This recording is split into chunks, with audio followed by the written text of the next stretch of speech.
महामंडलेश्वर पूज्यपाद स्वामी भगवत स्वरूप जी को, जिन्होंने संपूर्ण जीवन इस धर्म और संस्कृति राष्ट्र के उत्थान के लिए अर्पित किया। हम सब भी उनके जीवन से प्रेरणा लेकर आज सब कार्यरत हैं। आपने इस भव्य और दिव्य जिस समारोह आयोजित है, जिसमें हम सब विराजमान हैं, बहुत सुंदर इस हॉल का जो निर्माण किया वो धर्म और संस्कृति के कार्यों के लिए इस हरिद्वार को समर्पित रहेगा। मैं इस अवसर पर आपको बहुत बहुत धन्यवाद देता हूँ, शुभकामनाएं देता हूँ और माँ भगवती से प्रार्थना करता हूँ कि आपका स्वास्थ्य उत्तम रखे और आपको दीर्घायु प्रदान करे, जिससे आप हमें सदैव अपना आशीर्वाद और मार्गदर्शन देते रहें। इतना ही कहते हुए मैं आपके प्रति अपनी पूज्य गुरुदेव के प्रति श्रद्धांजलि अर्पित करता हूँ, अपनी वाणी को विराम देता हूँ। हरिओम तत्सत। हरिओम। बहुत बहुत साधुवाद महाराज श्री। हम ज्ञानदाता का ऋण उतार नहीं सकते हैं। कबीर ने कहा कि राम नाम के पट तरे देवे को कछु नाहि, क्या ले गुरु संतोष ये हवस रही मन माहि। ये हवस शब्द उर्दू का है, इसका अर्थ होता है इच्छा। एक इच्छा रह गई, मैं ज्ञानदाता का कर्जा नहीं उतार पाया। एकम अप्यक्षरम यस्तु गुरु शिष्य निवेदित, पृथिव्याम नास्ति तद्द्रव्यम यद्दत्वा सानणी भवेत्। हम माँ का कर्जा तो सेवा के द्वारा उतार सकते हैं, लेकिन ज्ञानदाता का हम क्या उतारेंगे साहब। भगवत स्वरूप जी को भी भागवत स्वरूप बनाने वाले इनके गुरुदेव ही हैं। मैं आपको निवेदन करना चाहता हूं, हमारी संन्यास परंपरा के एक यति ने विश्व में, जिनका नाम था पूज्य स्वामी सत्यमित्रानंद गिरी जी महाराज ने, जब यहाँ 17वीं का आयोजन हुआ, आस्था से वो लाइव था पूरा प्रोग्राम, और उसमें पूज्य स्वामी जी महाराज की ही गुरु काशनी पीठाधीश्वर जी की ही अध्यक्षता थी। आचार्य बालकृष्ण जी भी थे। सत्यमित्रानंद जी ने कहा, मैंने उस महापुरुष को पहली बार कानपुर में सुना, गंगा के किनारे कानपुर में सुना, और उनको सुन के मुझे ऐसा लगा, क्या कभी मैं भी ऐसा बोल पाऊंगा, क्या मैं भी कभी ऐसा वक्तव्य दे पाऊंगा। वैसे कभी डॉक्टर की प्रशंसा नहीं करता है, क्योंकि अगर प्रोफेसर की प्रशंसा करेगा गड़बड़ भी हो जाती है आजकल के समय में। लेकिन मैं निवेदन करूं, अब वक्त आ गया है, इस राष्ट्र में जिन्होंने बहुत अच्छे कार्य किए हैं, विश्व में जिन्होंने अच्छे कार्य किए हैं, साधुओं के भी को भी उनकी प्रशंसा नहीं, उनके कार्य की प्रशंसा करनी चाहिए। हम तो काशनी पीठाधीश्वर जी के कायल हैं, और पूज्य गुरु गंगेश्वरानंद जी महाराज, जिन्होंने बहुत बड़ा काम वेदों पर किया। जब अवंतिकापुरी में महाराज जी 36 साल तो हो ही गए होंगे, 36 या 24 से ज्यादा हो गए। महाराज जी ने कहा, देखो समाज के लिए कोई महापुरुष जीता है। हमारे पूज्य गुरुदेव भी थे। कहा कि इस महाकुंभ में, इस कुंभ में, कुंभ पर्व में, अवंतिकापुरी में हमको वेद दर्शनाचार्य, जिन्होंने बहुत बड़ा कार्य किया, उनको की श्रद्धांजलि सभा रखनी है। और काशनी शिविर में रखी, वो भव्य थी, दिव्य थी, जिसमें बड़े बड़े भारत के विद्वान थे। रामभद्राचार्य जी, आचार्य महामंडलेश्वर, लोकेशानंद जी महाराज, समाज के लिए कुछ लोग जीते हैं। और आज यहाँ जिनका जीवन समाज के लिए समर्पित है, ऐसे संत, पूज्य संत यहाँ मंच पर हैं। बाबा रामदेव जी ने भी अपना संपूर्ण जीवन मानवता की सेवा के लिए समर्पित कर रखा है। ऐसे संतों को हम बहुत बहुत साधुवाद देते हैं। गुरु का बहुत बड़ा योगदान है। अब मैं इसी क्रम में, और नीचे भी बैठे हैं कई संत हमारे जो युवा संत हैं महाराज जी, हमारे जो युवा संत हैं बाबा रामदेव जी महाराज, इसमें कई पीएचडी हैं संपूर्णानंद संस्कृत विश्वविद्यालय से। पीछे बैठे हैं डॉक्टर निर्मल दास हैं, सुतीक्ष्ण मुनि है, कई ऐसे संत हैं, वो बड़े बड़े विद्वान हैं। और उनको आगे बढ़ाने में इन संतों ने बहुत बड़ी भूमिका निभाई है। आइए मैं इसी क्रम में परम श्रद्धेय परमादरणीय महामंडलेश्वर शिवानंद जी महाराज से निवेदन करता हूं, क्योंकि आप इस कार्यक्रम में, क्योंकि भगवत स्वरूप जी महाराज चतुर भी बहुत हैं, क्योंकि विद्यावान गुणी अति चातुर सब हमारे ऊपर डाल दिया। और शिवानंद जी महाराज ने और संतोष मुनि जी ने भी बहुत बड़ी भूमिका निभाई। तो मैं उनसे निवेदन करता हूं, वो भी 2-2.5 मिनट में अपने भाव पुष्प पूज्य महाराज श्री को समर्पित करें।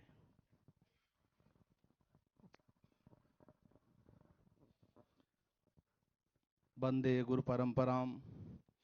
मंच पर विराजमान परम श्रद्धेय पूज्यपाद, आज के परमाध्यक्ष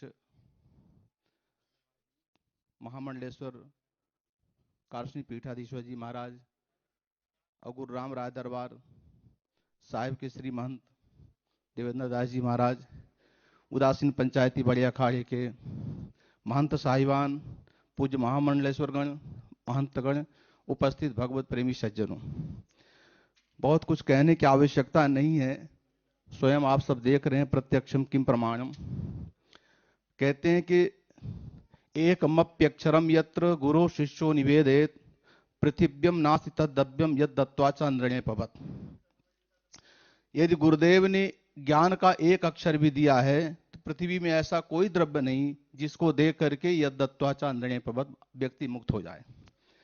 ऐसी परम पूज्यपाद गुरुमंडल पीठाधीश्वर महाराज की गुरुदेव के प्रति अखंड श्रद्धा, ऐसे मैंने अपने जीवन काल में दो महापुरुषों को देखा है जिन्होंने संपूर्ण जीवन अपने गुरुदेव के प्रति समर्पित कर दिया।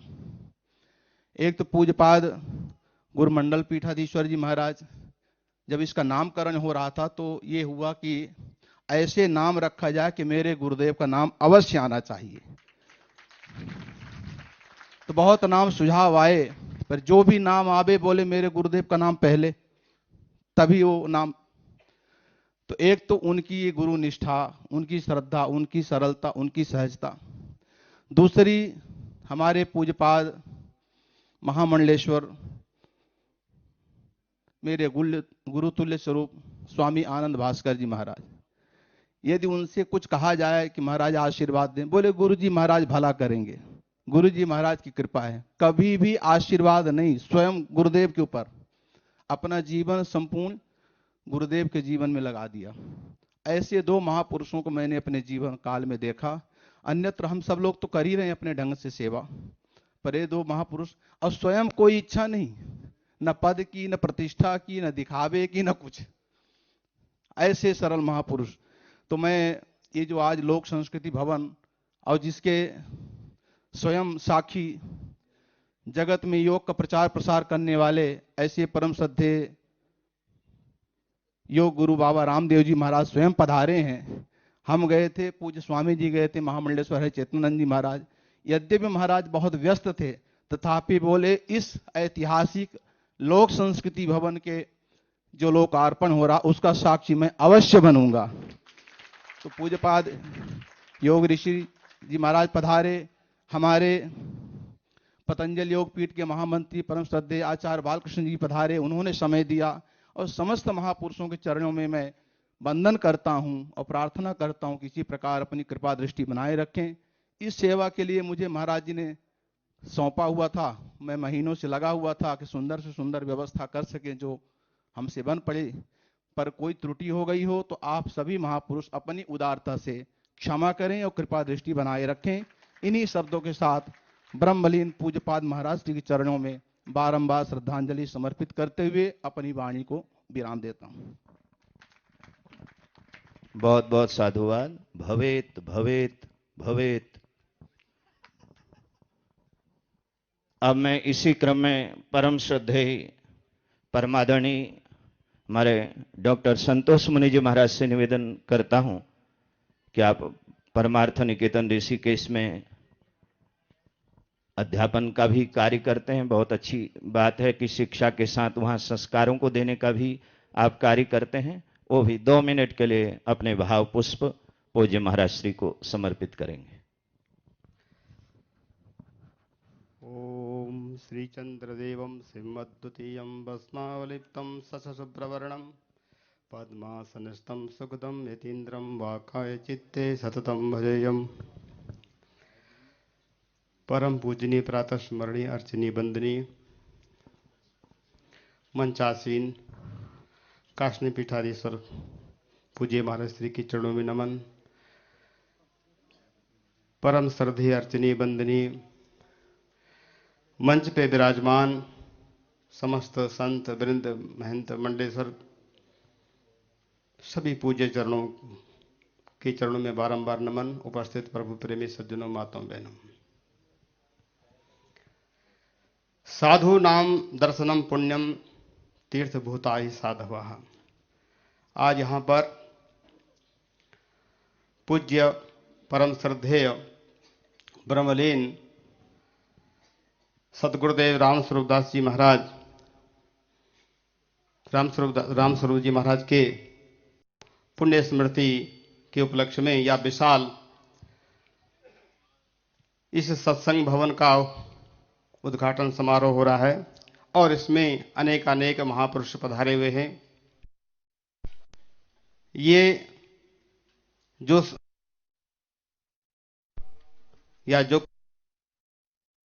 इसके पीछे महापुरुषों का तपः, त्याग और तपस्या का ही परिणाम है। मैं इस आश्रम के पीठाधीश्वर पूज्य महाराज श्री के चरणों में नमन करते हुए है अपनी वाणी को यहीं पे विराम देता हूँ। हरिओम। बहुत बहुत साधुवाद संतोष मुनि जी महाराज का। और हमारे प्रेस क्लब की ओर से बालिया जी, राकेश बालिया जी और उनकी पूरी टीम, चाहे वो दैनिक जागरण, अमर उजाला, हिंदुस्तान, उनकी ओर से भी पूज्य महाराज श्री को भावपूर्ण श्रद्धांजलि। और दिशा चैनल के माध्यम से इसका लाइव प्रसारण लोग अपने घरों में बैठकर भी देख रहे हैं, क्योंकि इस समय बाहर आना जाना मना है। यूके में और यूएसए में, कई पश्चिम में तो महाराज जी लोग, जिस चीन से ये महामारी पूरे विश्व में फैली, वहां चीन में लोग रात में घरों में गीत गा रहे हैं। बोले गीत गाओ, अब गीत से कोरोना भागेगा। मैंने कहा जब गीत ही गाना है तो फिर गोपी गीत गाओ, भ्रमर गीत गाओ, रुद्र गीत गाओ, प्रणय गीत गाओ। जब गीत ही गाना है, उल्टे सीधे गीत क्यों गाते हो फिर? लेकिन मैं आपको निवेदन करूंगा, गीत इसका समाधान नहीं है। इसका समाधान तो सिर्फ योग और आयुर्वेद है। WHO ने भी कह दिया। और महाराज वो इसके आयुष मंत्री जो हैं, उन्होंने भी कहा, क्योंकि समस्या का समाधान, और पहले भी, क्योंकि कभी अवर्षण की महामारी होती थी, श्रीमद् देवी भागवत को हम देखें तो उस अवर्षण की महामारी को 100 साल तक की थी वो।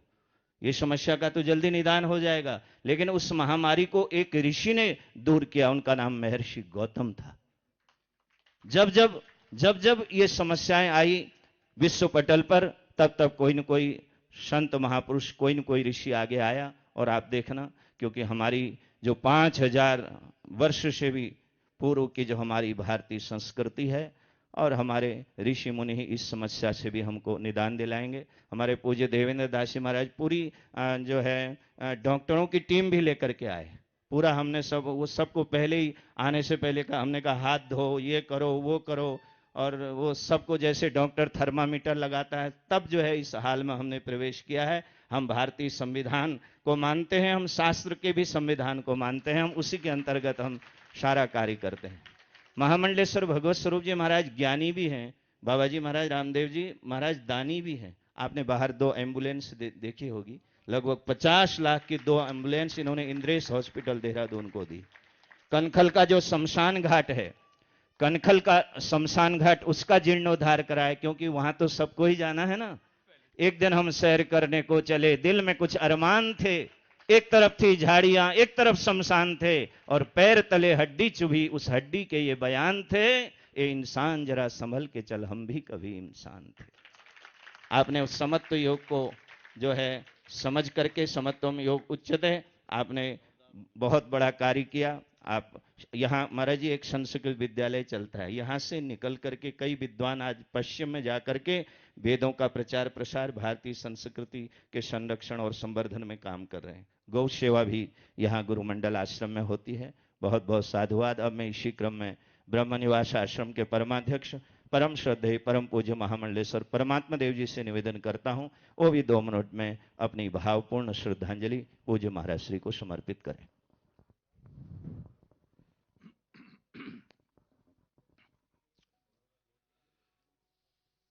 परम आदरणीय, परम श्रद्धेय आज की सभा के अध्यक्ष हमारे महामंडलेश्वर स्वामी गुरु शरणानंद जी महाराज, योग ऋषि बाबा रामदेव जी महाराज, बालकृष्ण जी महाराज, और पहले ही हमारे मंच संचालक महाराज जी ने कह दिया कि नाम ज़्यादा नहीं लेना है, तो सबके नाम आपने बता दिए हैं।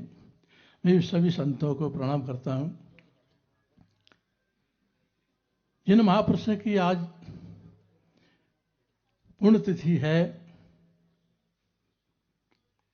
आज से हिसाब लगा लीजिए 73 में, सन 73 में ब्रह्मवास आश्रम में हमारे वृक्ष शिरोमणि स्वामी अनंत प्रकाश जी महाराज का जो मोक्षा हुआ था, वहां महाराज श्री ने जो है प्रवचन दिया था। मैंने प्रथम दर्शन वहीं किए थे।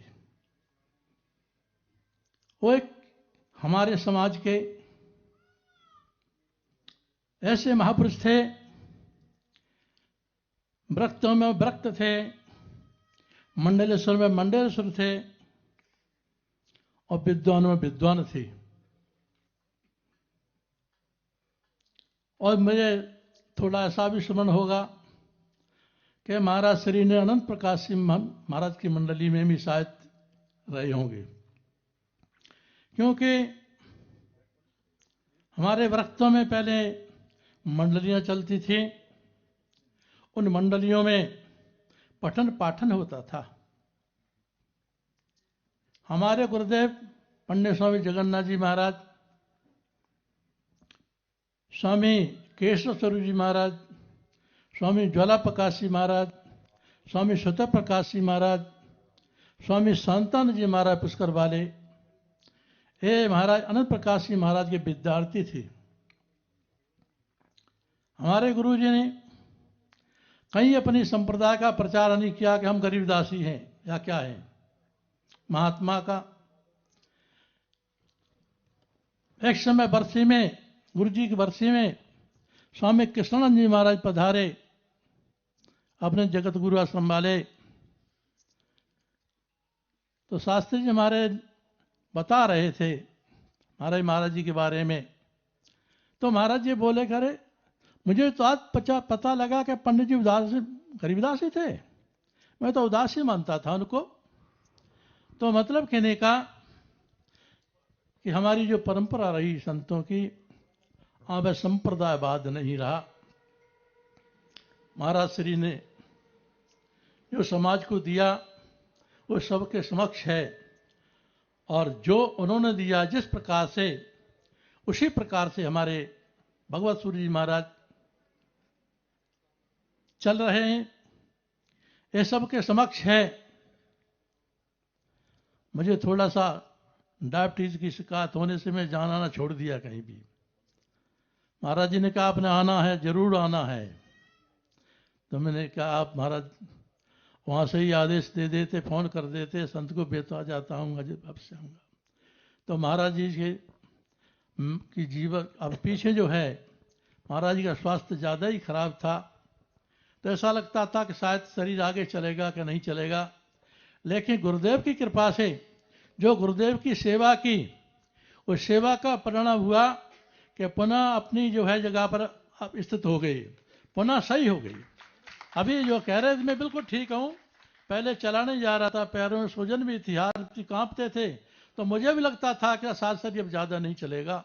लेकिन अब तो वो मेरे से तंगड़े हैं, हम सहपाठी है, मतलब उम्र के हिसाब से। तो मैं ज़्यादा न कहता हुआ, महाराज जो कार्य है किया है इन्होंने, उसके लिए महाराज श्री के लिए बहुत बहुत धन्यवाद। और महाराज बड़े महाराज जी के लिए मैं श्रद्धांजलि, अपनी शुभकामनाएं, और मैं आप सभी के प्रणाम करता हुआ मैं अपनी वाणी को विराम दूंगा। बोल सच्चिदानंद भगवान की जय। बहुत बहुत साधुवाद महामंडलेश्वर परमात्मा देव जी महाराज को। देखो, परमात्मा को तो हो सकता है आप में से किसी ने देखा हो, लेकिन परमात्मा के रूप में हमको गुरु का ही दर्शन होता है। जिसको सतगुरु के नेत्रों में परमात्मा नहीं दिखाई दिया, उसको फिर परमात्मा में भी परमात्मा नहीं दिखाई देगा। श्रीमद् भगवत गीता के अनुसार कारक अवतार के रूप में संत अवतरित होते हैं। एक कारक अवतार है। आपको मैं निवेदन करना चाहता हूं, संसार में समय समय पर ऐसे महापुरुषों का अवतरण होता रहता है। कभी वेदों का प्रचार प्रसार करने के लिए अगर गंगेश्वरानंद जी महाराज, पूज्य गंगेश्वरानंद जी महाराज के रूप में आते हैं, कभी भारतीय संस्कृति का प्रचार प्रसार करने के लिए गुरु शरणानंद जी के रूप में आते हैं, तो कभी योग और आयुर्वेद का प्रचार करने के लिए रामदेव और बालकृष्ण के रूप में आ जाते हैं, कारक अवतार के रूप में आते हैं। अपना कुछ नहीं है साहब, जैसे आप बता रहे थे, संत बिटप सरिता गिरिधरनी परहित हेतु सबन के करनी। मैं कई बार कई सभाओं में जब इस तरह की चर्चा करता हूं ना, तो लोग ये भी सोचते हैं शायद हरि चेतनानंद जी कोई पटा करके तो नहीं लाए हैं, कोई जैक लगा दिया हो, चेक लगा दिया हो। देखो, हम जैक और चेक से पटने वाले नहीं हैं। आप शास्त्र देखना, और शास्त्र में आपको मिलेगा महापुरुषों का संसार में आना, यह भी एक बहुत बड़ी घटना है। और संसार में आकर के महापुरुषों ने समय समय पर परोपकार के, मानव सेवा के, नर सेवा, नारायण सेवा, जीवेर सेवा, बंगाल में भी हम गए थे, वहां एक ही वो जीवेर सेवा शिवेर सेवा, जीव सेवा ही शिव सेवा है। और उसी को केंद्र में रखकर पूज्य राम स्वरूप जी महाराज महामंडलेश्वर जी ने इस राष्ट्र में बहुत बड़ा काम किया। आपको मैं निवेदन करूं, 8 दशक तक वैदिक सनातन की सेवा करना, संस्कृत और संस्कृति के लिए जिनका संपूर्ण जीवन था, ऐसे भद्र पुरुष, उनकी वाणी में जो ओज था, मैं तो उसका प्रत्यक्षदर्शी हूं। लगभग 4 दशक तो हमको भी हरिद्वार में हो गए हैं। जब वो बोलते थे, ऐसा लगता था कि उनकी जिह्वा पर सरस्वती नाच रही है। आज ये महापुरुष अपने अपने ढंग से उनको भाव पुष्प अर्पित कर रहे हैं। अब मैं इसी क्रम में परम श्रद्धेय परमादरणीय हमारे रघुवंशपुरी जी महाराज भी इस मंच में विराजमान है। मैं उनसे निवेदन करता हूं कि 2 मिनट में बिल्कुल संक्षेप में, और कविता वगैरह फिर दूसरी बार सुना देंगे, और सीधे सीधे श्रद्धांजलि देनी है। अति संक्षेप करेंगे। नमः सभाभ्य सभापतिभ्य शभो नमो नमः। इदं दृश्यम दृष्ट्वा मनो में नरिनृत्यते, यतो हि नवीनम भवनम निर्मितम अस्ति, अतः भगवत स्वरूपाः महामहोदयाः अस्मिन् समाजे अति उत्कृष्टाः संजाताः सद्गुरुदेव प्रसादेन।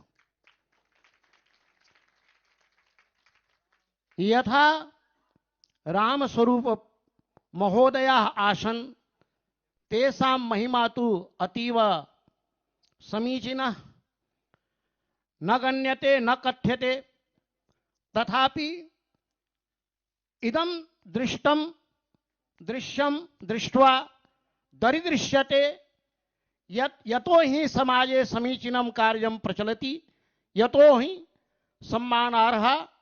अतीव संक्षेप वाक्येन समाप्नोमि। हरिओम तत्सत, हरिओम तत्सत। बहुत बहुत साधुवाद हमारे रघुवंशपुरी जी महाराज जी का। अब मैं इसी क्रम में हरिहर पीठाधीश्वर परम श्रद्धेय परमादरणीय, एक बहुत सेवा का स्थान भारत की राजधानी दिल्ली में है, जहां निरंतर संतों की सेवा चलती रहती है। अभी पूज्य काशनी पीठाधीश्वर जी महाराज भी वहां पधारे थे। जब हम कथा कह रहे थे, तो मैं महाराज श्री से निवेदन करता हूं कि वो भी अपना भाव पुष्प पूज्य महाराज श्री को अर्पित करने की कृपा करें। मंच पर विराजमान भारत के सभी दिव्य महापुरुषों को प्रणाम, मत्था टेकता हूँ। आप लोग, हम लोग सब जानते हैं कि भारत के ऐसी महान विभूतियाँ बैठी हैं, और उन्हीं के बीच में हम जैसे संत भी बैठे हैं। तो मैं तो इन महापुरुषों के दर्शन से ही मैं इतना प्रसन्न हूँ कि गुरुजनों के साथ बैठ करके और 2 शब्द बोलने की यह महापुरुष कृपा कर रहे हैं। इसके बाद में इस आश्रम के दिव्य पूर्ववर्ती महापुरुषों की श्रद्धांजलि सभा में मैं उपस्थित होते हुए और अपनी भाव भरी पुष्पांजलि अर्पित करता हूँ, प्रणाम करता हूँ और वर्तमान जो हमारे महापुरुष संत भगवान हैं उनको भी प्रणाम करता हूँ और अपनी वाणी को विराम देता हूँ। हरिहर हरिहर हरिहर। बहुत बहुत साधुवाद महाराज श्री को। अब मैं इसी क्रम में परम श्रद्धेय परमादरणीय महामंडलेश्वर जगदीश दास जी महाराज से निवेदन करूंगा, वो भी 2-3 मिनट में अपनी भावपूर्ण श्रद्धांजलि महाराज श्री को अर्पित करने की कृपा करें। वंदे महापुरुष ते चरणारविंदम। अर्चनीय वंदनीय परम श्रद्धेय परम पूज्य ब्रह्मलीन सर्व दर्शनाचार्य हमारे ब्रह्मलीन महामंडलेश्वर स्वामी राम स्वरूप जी महाराज के इस षष्ठम निर्माण महोत्सव के शुभ अवसर पर गुरुदेव लोक संस्कृति भवन के लोकार्पण के पावन पर्व पर हमारे देश विदेश के अनेकानेक आश्रम मठ मंदिरों से पधारे हुए हमारे सभी संत वृंद महापुरुष और इस श्रद्धांजलि सभा के हमारे परमाध्यक्ष परम श्रद्धेय परम पूज्य हमारे गुरु तुल्य महामंडलेश्वर स्वामी काशी गुरुशरण जी महाराज, वे योग गुरु रामदेव जी महाराज, आयुर्वेदाचार्य बालकृष्ण जी हमारे हरिहर पीठ पर आसीन, मैन स्वैगमुनि जी महाराज और गुरु राम राय दरबार के परमाध्यक्ष मैन देवेंद्र दास जी महाराज, वे भी अनेक सभी संत महापुरुष भगवत भक्तानुरागी प्रभु प्रेमियों, आज बड़े सौभाग्य का सुंदर सत्र इस पतित पावनी पुण्य सल्ला गंगा मां के पावन तट पर स्थित गुरु मंडल आश्रम में हमारे वर्तमान पीठ पर आसीन परम श्रद्धेय परम पूज्य महामंडलेश्वर स्वामी भगवत स्वरूप जी महाराज ने इस समाज के लिए, इस राष्ट्र के लिए और गुरुदेव लोक संस्कृति भवन का यहाँ उद्घाटन किया, लोकार्पण किया समाज के लिए। और आप अपनी संतान को सज्जनों जमीन मत दे करके जाओ, धन मत दे करके जाओ, कोठी बंगला मत दे करके जाओ, चलेगा, लेकिन अगर तुम्हारी संतान के अंदर अगर संस्कार होंगे, तुम्हारे संतान अगर संस्कृति की संरक्षण संवर्धन के लिए वो अग्रसर होगी तो आपके कुल परिवार प्रांत राष्ट्र का नाम रोशन करेगा। इसी भाव को लेकर के हमारे परम श्रद्धेय परम पूज्य महामंडलेश्वर स्वामी भगवत स्वरूपाचार्य जी ने और यहाँ पर ये लोक संस्कृति भवन का निर्माण किया कि यहाँ पर आकर के हमारी युवा पीढ़ी, नई जनरेशन अगर महापुरुषों के शब्दों को, वाणी को और ग्रंथों का अवलोकन, स्वाध्याय, पठन पाठन करेंगे तो अपनी संस्कृति और संवर्धन के लिए वो आगे बढ़ेंगे। क्यों? जब तक हम अपने जीवन में और ऐसे ऐसे कार्यक्रमों को, ऐसे ऐसे आयोजनों को, ऐसे ऐसे शास्त्रों को, ग्रंथों को नहीं पढ़ेंगे, नहीं सुनेंगे तो हमको अपनी धर्म संस्कृति का ज्ञान नहीं होगा। और जब तक हमको अपनी धर्म संस्कृति का ज्ञान नहीं होगा तो हम अपने देश को, अपने गांव को, अपने प्रांत को, अपने राष्ट्र को उच्च गौरवता के शिखर पर नहीं ले जा सकते। सज्जनों, कहते हैं दवा जेब में नहीं, दवा पेट में हो जाए तो असर होता है। इसी प्रकार से अच्छे संस्कार, अच्छे विचार, अच्छी सोच, अच्छे भाव अगर हम लोगों के हृदय में उतर जाए तो हमारे जीवन का कल्याण होता है। तो इसी भाव को लेकर के हमारे परम श्रद्धेय भगवत स्वरूप जी महाराज ने कि लोगों के जीवन में वो धर्म संस्कृति की संवर्धन और संरक्षण के लिए अगर अच्छी सोच बन जाए, अच्छे विचार बन जाए, अच्छे भाव बन जाए। क्यों? भौतिक विद्या तो हमको कहीं भी कभी भी मिल जाएगी, लेकिन सज्जनों ये लोग धर्म संस्कृति के संस्कार सब जगह नहीं मिलते हैं। कम से कम आप इन नाम को पढ़ोगे, गुरुदेव लोक संस्कृति भवन, तो हमको तुरंत अपनी धर्म संस्कृति की याद आ जाएगी। सज्जनों, आप रास्ते में से जाओगे, मंदिर देखोगे, गुरुदेव लोक संस्कृति भवन देखोगे, गंगा में जाओगे, जहां भी जाओगे, ये संत हैं, ये शास्त्र हैं, ये मंदिर हैं, ये देवालय, ये क्या है? हमारे धर्म संस्कृति के प्रतीक हैं। इन संतों को देख करके, इन शास्त्रों को पढ़ करके, सुन करके, इन मंदिरों को देख कर को हमको अपनी उस धर्म संस्कृति की याद आती है कि हमारा धर्म क्या है, हमारी संस्कृति क्या है।